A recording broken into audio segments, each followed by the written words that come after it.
Welcome back. Well, the phones have been buzzing, so you're obviously old-fashioned music fans out there. I think the first person on the line is David Craig from Glasgow. Hello, David. Hello? Hello, David. Yes. Yeah, who do you think, or what do you think the year is? 1969. Why do you think it's 1969? It was on the rock and roll years last night with Prince Charles. Oh, no! So you, in fact, were watching rock and roll years last night, and it was the same year, was it? That's a bit lousy, isn't it? I think our producer's obviously on a retainer from them, so give them another plug. Well, do you like the Rolling Stones, or are you just ringing because you knew the year and you don't particularly like the Rolling Stones? Well, I like the man. Sorry? I thought I knew the year. Yeah, no, you've got the year right. I'm just asking you if you like the Rolling Stones. Yes. You do, right. And would you like the CD or the record?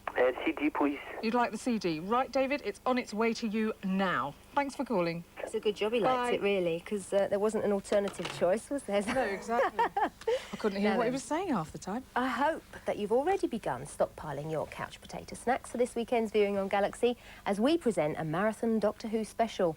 33 hours of time travel from the comfort of your own sofa. So keep those crisps and six-packs within arm's reach, shouldn't you? You won't want to miss a minute.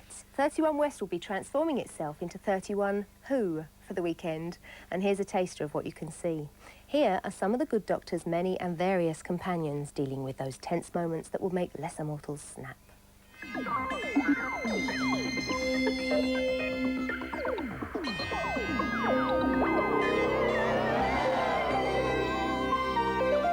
I've lost my companions, too. Two of them, a boy and a girl, Jamie and Zoe. Oh, push! Open, no! It's closing! Ian, behind you! Did you hear that? Yes, it was Susan. Come on. I do wish Ian wouldn't treat us like Dresden China. Ian! Help me! Help me! I don't think we should do anything till the doctor gets here. All his fault. Had to have his own way, see the city. I'm sorry, it's all my fault. I'm desperately sorry. Oh, don't blame yourself, Grandfather. Doctor, how do we get back to Jennifer and Jamie? No, Susan, don't. Must be some sort of acid. Shoot me down like a dog, would you? Well, I'm a criminal, never died without a fight yet. Craig, on to her! Jamie? Jamie, the doctor! Even if he does get out, he's stuck down there. His only way out is to live. We must come back for him. No good. We cannot do anything for him now, child. Fear makes companions of all of us. That's right. I never once thought you were afraid. Fear is with all of us and always will be.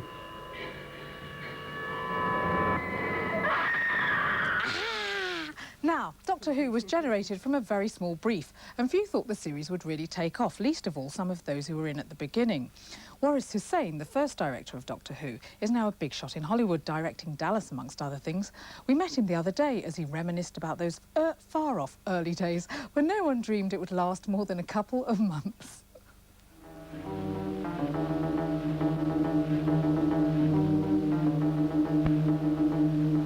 Well, the first episode came into being because Sidney Newman, who was the new head of drama at the BBC, wanted to find a new way of doing programs for kids. And he decided that there would be this strange man who lived in a phone box, which once you went inside would become a spaceship. That was the original premise. It was literally old man, phone box, spaceship. Feel it, you feel it? It's a faint vibration. It's alive.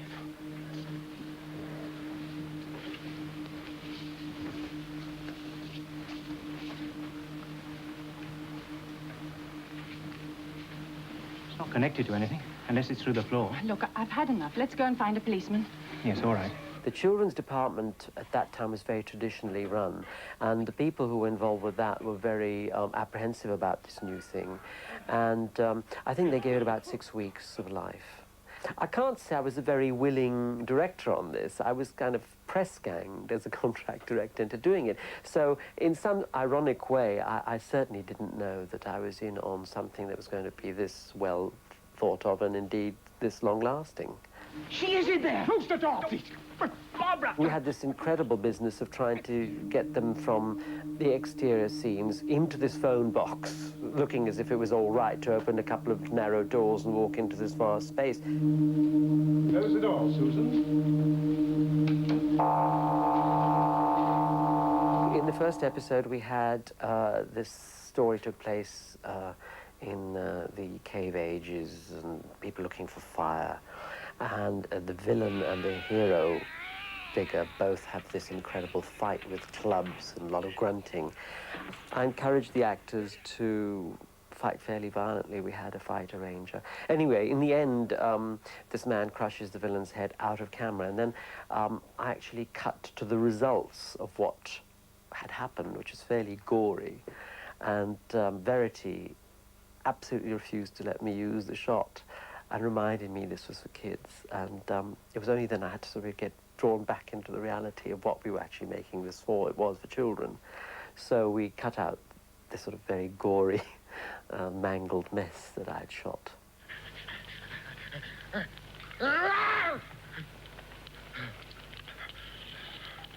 A lot of people have forgotten the first episodes. No one even realizes I was the first director. And in fact, the BBC even forgot. They had a celebration about 5 years ago where they had a reunion of all the actors and directors.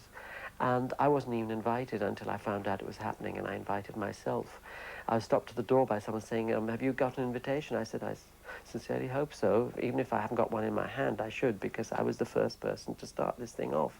So that's how long it's been running. And I don't think the BBC knew, actually, what sort of show it had on its hands. 27 years and he doesn't look a day older. If you didn't know about Doctor Who, you certainly will by the end of this week. Andy, are you a Doctor Who fan? I watched it. I used to watch it on Saturday nights on BBC One, but not really. I was never a real mega fan. I like K9. Master. I used to think he was great. A little dog, a robot with the little ears that gave it all that. I thought that was great. I liked K9. But, I mean, you know, I sort of know who... The period I was watching Doctor Who, it was John Pertwee and Bessie the car. Yeah. Oh, That yeah. big old yellow car, and Bessie. Kate, wasn't it? Kate was the But I girl, couldn't remember the wasn't name of any of the assistants. I'm really a Trekkie. Oh dear, Heavily you're into- Trekkie. heavily Oh, so you're not Star into Trek, really. sophisticated stuff like Doctor Who. What a shame, Never because of mind. course this weekend we've got the Daleks and everything else. Anyway, you started They were off on cool, though. radio, Yeah, which the Daleks were is cool. quite sophisticated. Sorry, I'm trying to get you on. Sorry, no. something here. Let's structure the interview around to the way it's supposed to be now before No, I completely throw You it off. started off on radio, didn't you? I so did tell us a indeed. bit about that, because we don't quite know where your roots are. My roots are in Manchester. I was actually born in Morecambe, which is a tiny little seaside town, and I used to have a lovely view of the bay until they built a power station. But there's a nuclear power station there. But then we moved to Manchester when I was about 7, and I joined a commercial radio station there called Piccadilly. What, the age of 7? No. I was listening to it by the age of 7. And by the age of 12, I'd built myself a radio station in my bedroom from a cassette recorder and an old stereo. And I put a speaker in my brother's room, and I used to do radio programmes. Whether we liked it or not. Yeah, you had to listen to it whether you liked it or not. Tragically, the musical repertoire consisted of sort of The Runaway Train and Puff the Magic Dragon, because I couldn't afford any proper records. It must have been lovely. And so was it music that you went into when you joined radio? Were you a DJ? I was a disc jockey. I was actually a technical operator when I started. Actually, when I actually started, I was a T-boy. But and then I used to work on Saturday Sport with bits of paper running around for a guy called Phil Sayer. And then I became a technical operator. And then I met Debbie Flint, who was also a technical operator at Piccadilly Radio at the time. And then I became a disc jockey, and then I did loads of things. I did every programme there ever was on Piccadilly at some hour of the day or night, one day of the week. The Flying Eye, I used to do traffic reports in the Did morning. you? All Brilliant. that, it was Yeah. great. Oh, well, our producer's still, in fact, a technical operator. He's just working his way up. But you're doing stuff for Radio 5 at the moment, aren't you? You haven't just stopped radio. Haven't stopped, no. I had a whole series of children's programmes on Radio 4, which finished recently, but what with the advent of Radio 5, that's like the youth and sport network now. I don't do a lot on it. I do bits and pieces. I did a whole series for the first couple of weeks of, like, looking at theme parks and steam fairs. So I spent a whole day at Alton Towers and did loads of rides. That's a shame, isn't it? It was great. It was great. I was really ill by the end of it, but it was great fun. And we did a steam fair and all that stuff. And I've done like a book at bedtime and read stories and things like that. But I haven't the time, I'm afraid, to give to a programme. No, well, I suppose doing a book at bedtime is good practice for acting. Well, because you've you just know. come in from Cornwall today, haven't you? I have You've been indeed, yes. In the French and Saunders films. Tell us a Whizzed bit in, about that. courtesy of British Rail. Well, there's a thing in production at the moment which you will see on Boxing Day at Christmas, ITV. Sorry. Called, well, it's a Beatrix Potter story, The Tale of Little Pig Robinson. And it's being filmed at the moment in Polperro in Cornwall. And so we've had our film crew down there, and we've been doing, you know, Michael Jackson had the making of Thriller. Yeah. Andy Crane gets to do the making of Little Pig Robinson. So that's what we've been doing, really, behind the scenes, interviewing the actors and the actresses. And the actors, and actually the cast in this is like a who's who of acting. It's incredible. There's Gordon Kay in it and... Oh, millions of people. French and Saunders and Timothy Spall and Thora Hird and Prunella Scales and just everybody. Very quickly, is that where you want to go when you grow up, then? You want to be acting? An actor? Oh, when I've grown up, I'll tell you. But until then, we're going to see you on TV, see you on the films and hear you on the radio, which I suppose is enough, Debs, even for us, isn't it, really? Yeah. Sorry. Sorry. Don't worry, young man. Don't call us, we'll call you. Thank you. Not Andy, really. thanks She for doesn't. What, though? What are you going to call? She doesn't mean it. Thanks for joining us today. You're welcome.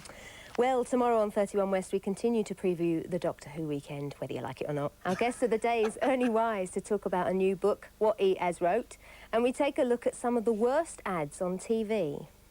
C'est toujours l'amour, toutes les terrasses, couleur café, goûter la cuisine, la mode, la ville de Paris. Château, charmant, panier, voyez le cochon, chapelle, marché, et puis la Brigitte, Bordeaux, tonneau, la ville de Provence. Vacances en France, romance, voguer les bateaux, chapeau, c'est beau, ensuite les marchands, les bons vivants, et du pâturin. Hungry. That really was, wasn't it? That was a dreadful advert, wasn't it? Yeah. Where are you off to now, then? Right this minute. Back down to... I'm going to Kent very shortly to TVS to prepare for Saturday morning's programme. With Motormouth? With Motormouth, yeah. Best of luck. Thank you very much. We'll see you tomorrow. Take care till then. Bye-bye.